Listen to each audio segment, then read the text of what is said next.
Hello, this is the Wealth Warrior Summit, where experts are sharing how to save money, grow wealth, and reach financial freedom. I am very excited to bring today Dr. Cozette White. And Dr. Cozette is an acclaimed best-selling author, nationally recognized finance and tax strategist, international speaker, and philanthropist.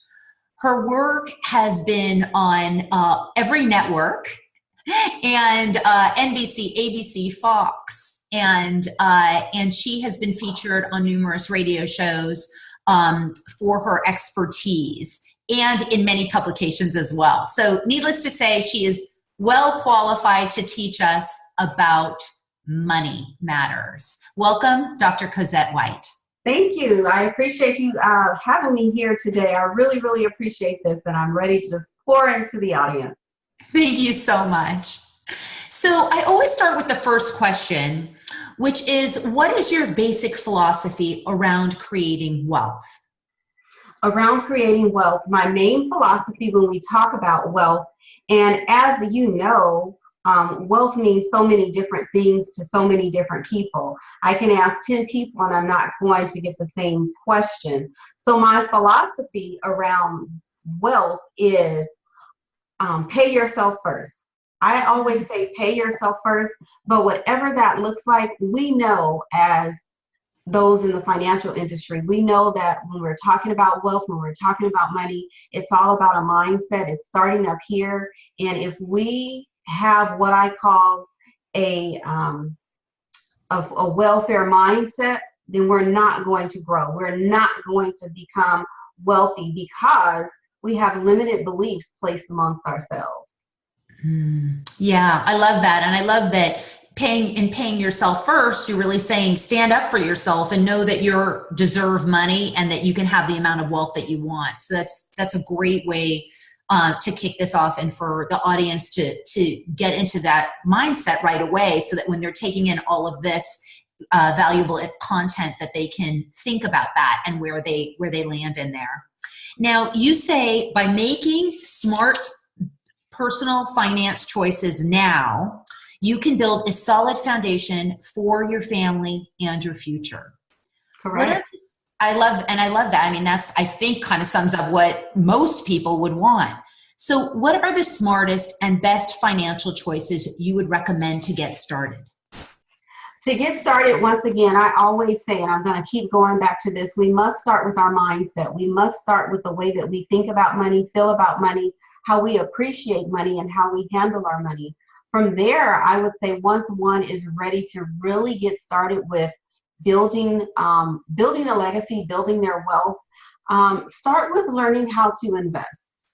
Learning how to invest in a number of different ways, not just in those conservative ways of investing, but think big. Think about what can you put your money into today that will allow you to have it grow and see a huge return on its investment. Now, that may not be applicable to everyone, depending on where you are at age-wise, because some of us may not be in a position where we can take an aggressive approach. We may have to stick with that conservative approach, but I want everyone to, when we talk about wealth, think about investing, think about retiring. Don't think for today, think for tomorrow. Again, don't think about it today, think about it tomorrow. I have a piece of property that I invested in about 15 years ago. I've had numerous people say, why haven't you sold that property? I haven't sold that property because the same concept applies. I put a little bit down. If you see what it's worth today, I'll continue to hold on to it. Right. No matter what. I put things in place so that I was saving for today for a better future for tomorrow. And that's what I want everyone who's listening to this conversation today to not just think about today when we talk about our wealth, when we talk about money, because for me, I'm thinking about what is the legacy that I can leave for my children? What's the legacy that I can leave for my grandchildren and so on and so forth? So that's what I mean truly by that statement. I love that. I love that. So it's like you're taking money for yourself. You're thinking about today to take care of yourself, but then you also have that bigger picture of what does that legacy look like. And, I am a huge proponent of properties and own a few myself. And I love the fact that you're sharing that because it's so important. It's pretty easy once you, like you said, you put down a small down payment and then 15 years later, you're just looking at that money and Right. that's savings. That's amazing. Right. That's money you've made. Right. And when I say investing, you can take your goal is to pay that piece of property off early. Don't allow it to go the full 15 years, the full 30 years, so that you can really see the investment. But take a piece of your residual income and your return on your investments and reinvest in something else. And that's how you begin to get wealthy. Now, as I said earlier, wealth is something different. It looks different to each and every individual that we come into contact with. But that's one way that I've taken a approach, so to speak, to train and educate, to say these are some of the things that we can do to grow our dollars faster, to grow our dollars, multiply our dollars, and see a quick return on our investment. I love that. So are you actually saying that you would, as you have equity in that piece of property, you would actually maybe take that money out and maybe take a loan on it or something and then buy something else? Exactly. Yes, that is exactly what I have done and can continue to do. Pull the equity out instead of allowing that, I'm not going to sell them. They're in a good area, but yes, pull that equity out, invest on it, and use other people's money. Great advice. I love that. Thank you. Yes. While building wealth, each person experiences challenges along the way, no matter where we're at moving along on our level of success and wealth building. And you share that you went from welfare to winning. How did you do it? And how does someone persevere as they hit bumps in the road as they're climbing that ladder of financial success? I love that you asked that question because it took me a while, first of all, to disclose that information because I did not want, the universe to know what actually occurred. But when I say that I went from welfare to warrior to winning, the welfare portion of it was the mediocrity mindset. Being young, making great money. I was a highly compensated employee, but I spent every dollar that I made. So that was something that I had to get over that mindset if I wanted to change the trajectory of my bank account. When I hit 30, I realized that, wow, these 4 or 5 years that I've been out of school, I've made a decent amount of money, but I have nothing to show for it. So that's when I began to get into this warrior mindset, this warrior process of let me fight to change the way that I am spending my money. Let me fight to get through some things. But in the midst of doing that fight, and as we always know, when it's raining comes a storm, and once that storm is over, another storm is about to hit. That is what happened to me. As I was getting on my feet, beginning to save, I went through a divorce.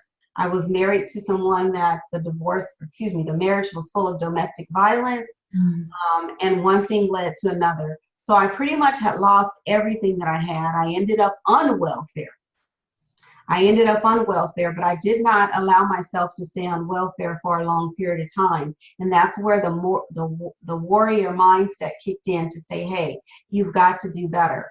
I had to put things in place. I had to stop the spending. I had to go on a savings plan that really meant it was an aggressive savings plan because I had to make up for the lost time.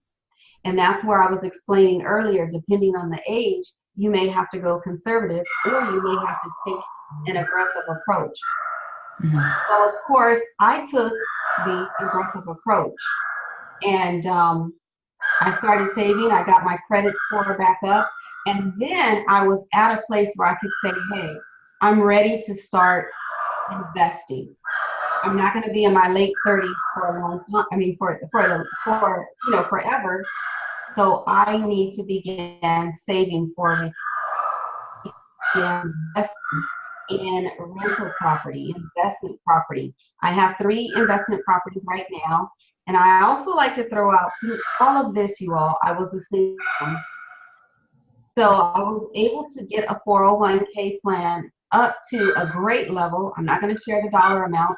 I was able to take some of my investment from my current home and invest that into other property. And so again, using other people's money, getting my credit score back up, and thinking smarter and wiser and appreciating the dollar that came into my pocket instead of thinking, oh, I can go spend every dollar that comes into my pocket. And when one is thinking like that, that's the welfare mindset.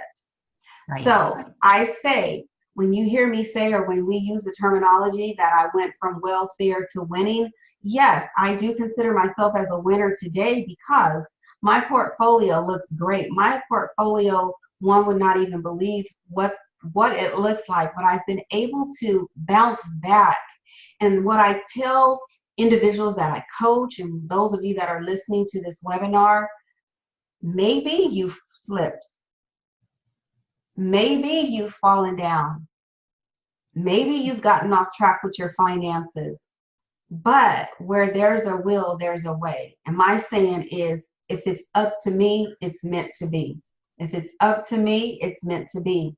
So that's Love how that. I transition through resilience, through perseverance, and just through determination. I was not going to stay down on what I like to call struggle road. I knew that life had better things waiting for me. And that's when I was like, let me jump on over here to Success Road.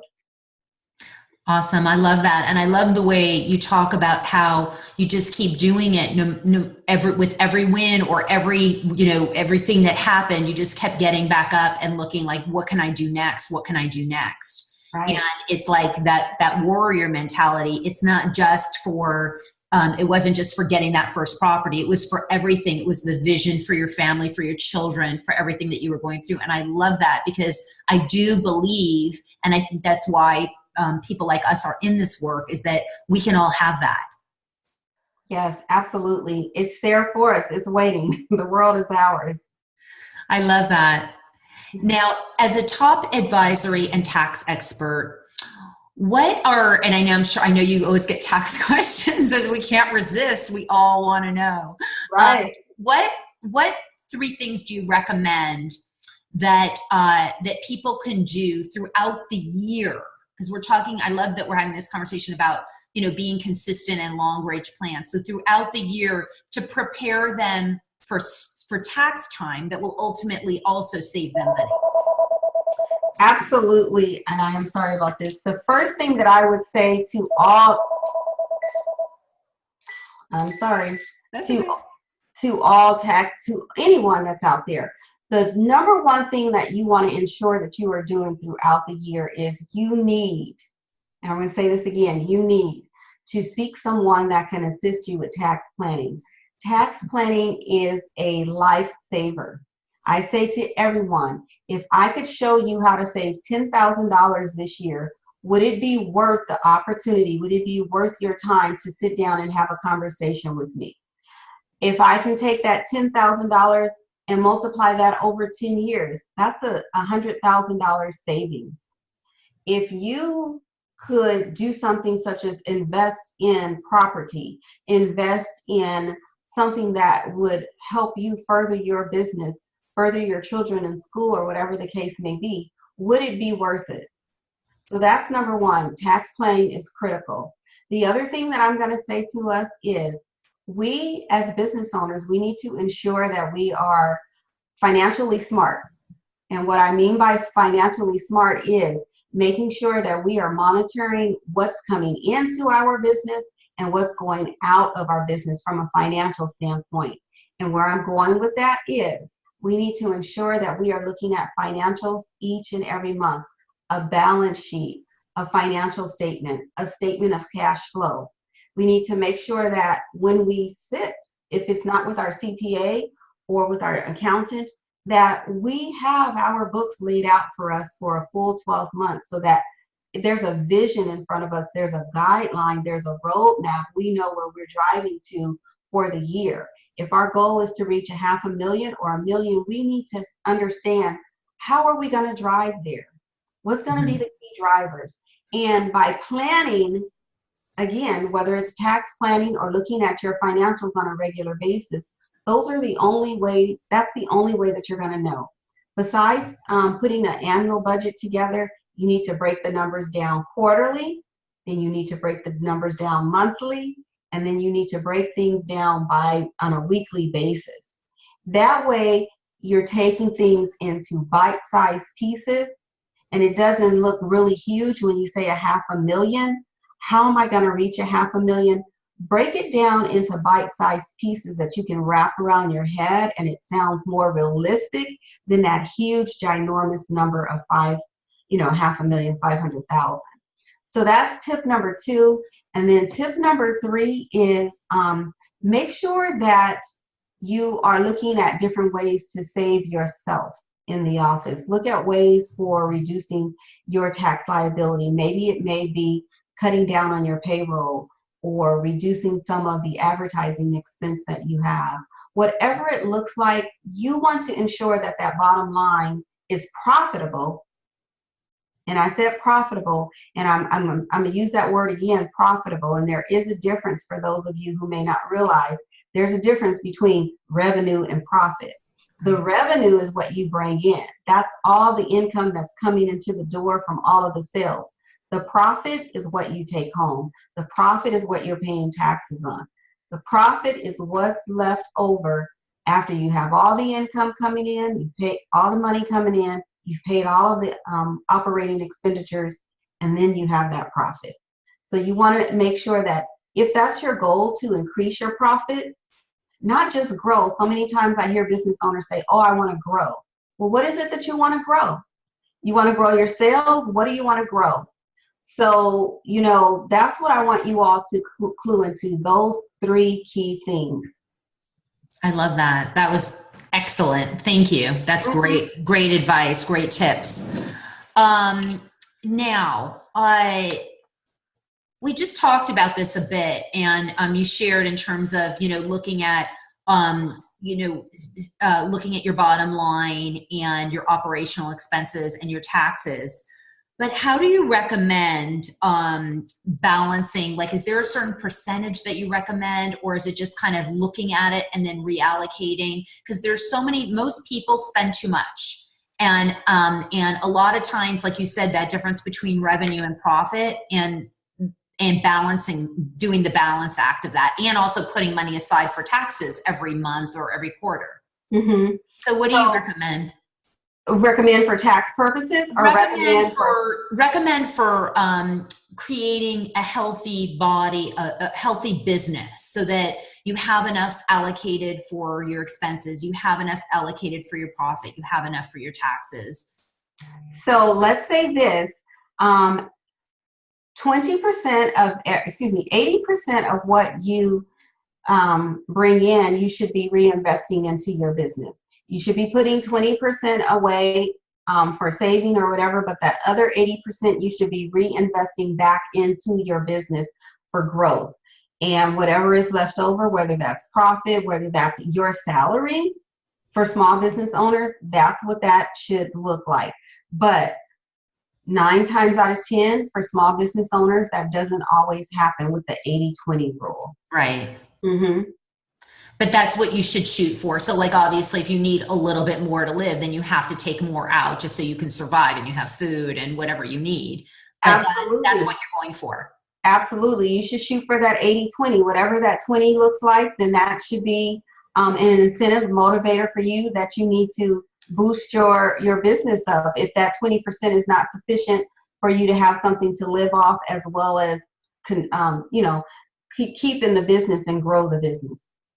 So you're basically taking 80, you're saying 80% is going back into the business? 80% is going back in the business. You're reinvesting in the business. You're not taking that 80% and spending it on furniture that maybe you need for your home. You're taking that 80% of whatever came in, you had a sale and it was 10,000, let's use something simple, 10,000, 8,000 of that you want to reinvest in the business. The other 2,000, that's, the money that you can use for whatever you need to. That's great. So maybe you would look at what would be the next step. Like maybe it's advertising, maybe it's bringing in a team member, whatever it is, but you're constantly, I love that. It's very, to me, I love that because it's sounds more aggressive than I've heard, but it makes sense. I mean, that's how you scale.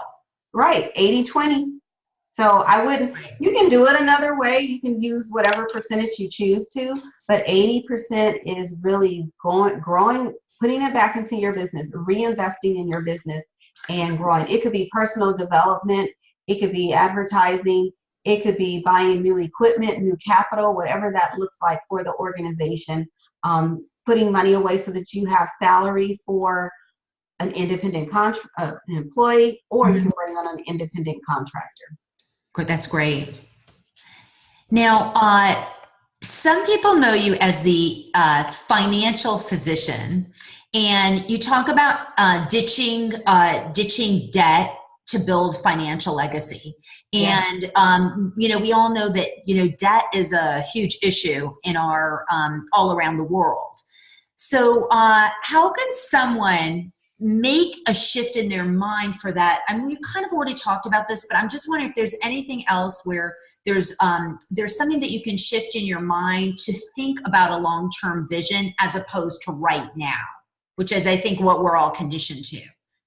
So say that again. Is there something that we can shift? Is there a way of thinking where you can shift the way that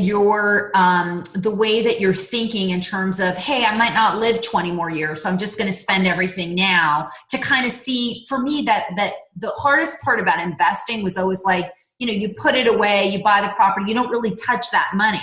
And it's like, but I'm here now and maybe I want that money. So it's like, how do you expand to really see what, in your mindset to build that? Well, there are some things that can be done. Of course, visualization, vision boards. There's also affirmations. But again, when we say mindset and we talk about money, money is a taboo topic in a lot of families, a lot of communities and things like that. So we have to be creative, a little creative in how we approach making a shift for money. Some people do say, well, why do I need to save? It's going to be gone when I die. It's not going to be here for me. We have to conditionally change that. And again, like I just said, affirmations, affirming what it is that you want, saying to the universe that I am affirming that by 2020, I will have 100K saved. I am a magnet. We have to affirm what it is that we want. And we have to remember that what we send out into the universe is going to come back our way. So if we're sending negative vibes into the universe, then those negative vibes will soak into us, will stay with us. We have to make sure that we are very cautious and careful of those words. So affirmations are one. And what did I just say? Affirmations and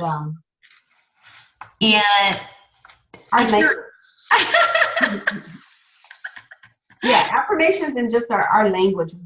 Right. And your mind. Yeah. And just the way that you think about it. And the more I think people can start to think about that long-term vision, but is so helpful. But the other thing that I love what you talked about already, which is that, just plan for that. Just say, okay, I am going to live for now, but I'm also going to put this money aside for this. And then that way it doesn't feel as out of reach. I just thought that was like a practical thing that people could do too.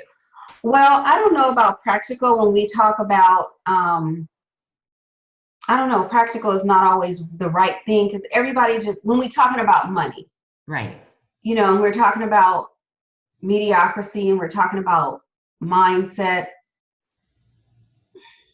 Maybe it's not practical. Maybe what I mean is just in terms of creating a system, a money system. Okay. Yes. Now I can agree with that. Okay, good. We'll change the words. Here we go. We're talking about mindset, words, and the way that we use them and how that can completely shift how we can be. We just illustrated it for everyone. So,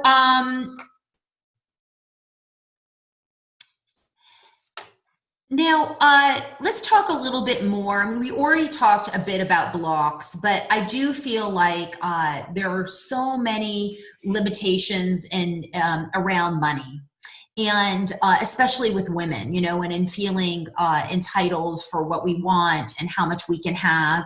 So, what do you recommend to break that, to shift that mindset, and to win at the game of money? I would say there are a couple of things in this. We're talking directly to the women, and whether that be to the woman that's an entrepreneurial, a business owner, or whether we're talking to the woman who works that 9 to 5. I think what we need to do as women, number one, I say take control of your money.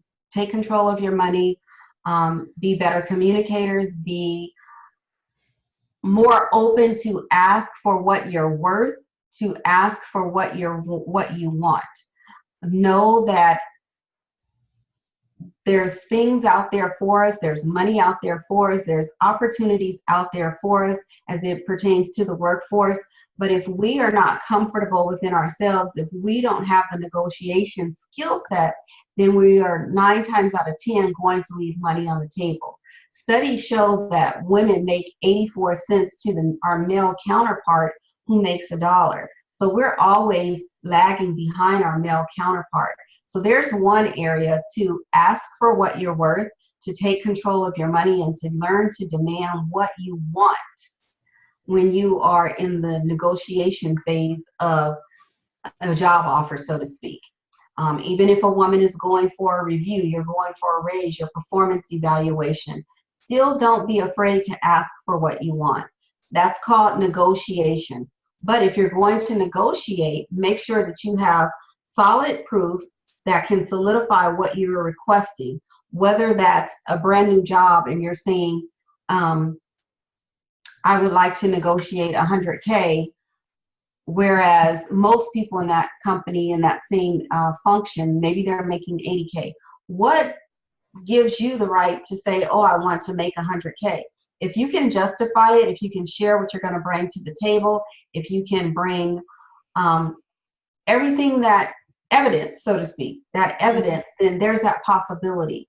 But the employer may not hire you at 100K, but they may negotiate. Maybe you'll come in at 90. So that's one area where I think women can take control of their finances and begin to feel a sense of self-worth when we talk about money and when we talk about finances and getting it together and taking control.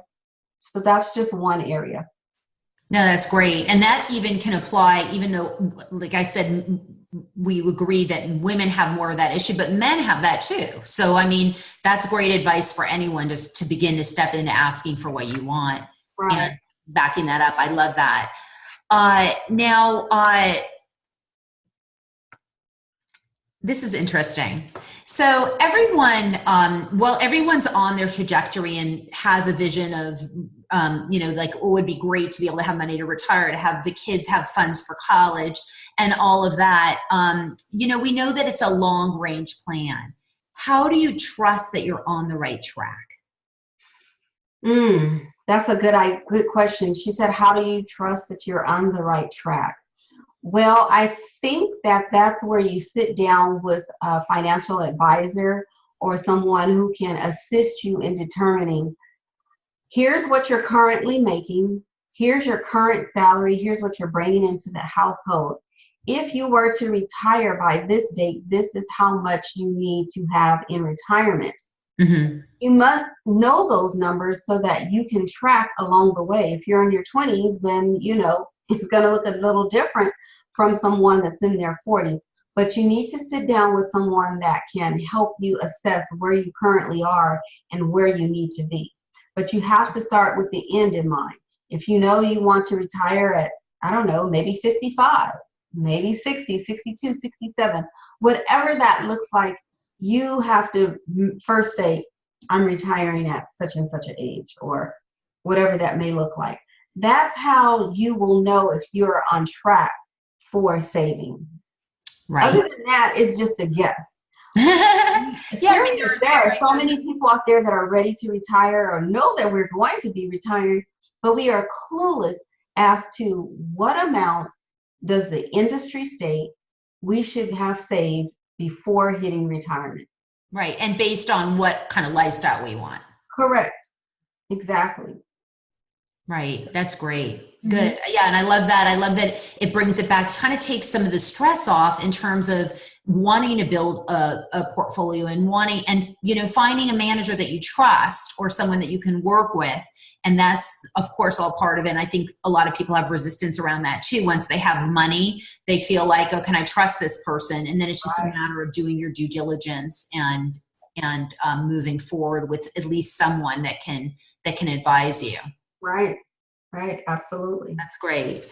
Now, we're nearing this, went by so quickly. This conversation is great. What does financial freedom mean for you? Financial freedom for me means the ability to live without any stress, without any anxiety, and just to be able to live the lifestyle that I choose to live. If that means to take care of my 100-year-old grandmother every day, then I can, and know that I have a business that's solid, that's continuing to run without me there, and one that will allow me to spend the time with my family and loved ones. So it can mean a whole bunch of more. It can mean a whole bunch of different things to different people, and it does mean much more to me. But we could stay on this webinar forever. But just the freedom and flexibility, which is really key to me, freedom to come and go as I want, and the flexibility. I can take a job in another state, or I can stay home and make the same amount of money and do the same thing, or I can travel and do a job. The flexibility, and still be home to be with my family for an event or whatever the case may be. Freedom, flexibility. It's great. And now you were very generous and have a free gift to share with our audience today. And it's an ebook called Smart Finances for Smart People. And it will be available in the link. People can just press that link, and then they can get that for free. And I'm just wondering if you could share a little bit about what's in that. Yes, Smart Finances for Smart People is a practical guideline, a practical book that will provide you with step-by-step guidelines for getting your finances together, whether that's banking, whether that's saving, whether that is investing. But it's a guideline to use as a resource, to use as a tool to help you with your personal finances. Wonderful. I love that. Thank you so much, Dr. Cozette White, for being with us on this summit and sharing your expertise with us. And thanks to everybody for tuning in and for stepping up into your wealth and what you're creating for yourself. It's been a pleasure for me. Hopefully I have spoken some words or dropped some nuggets that could help all of you on this summit. If not all, then if one person walks away with a great aha moment, then I know that I stepped into the universe, into the globe, and touched someone's heart and someone's mind, and hopefully allowed them to change the trajectory of their financial situation, or even the way that they think and feel about their finances. I love that. Thank you so much. You are very welcome. Thank you.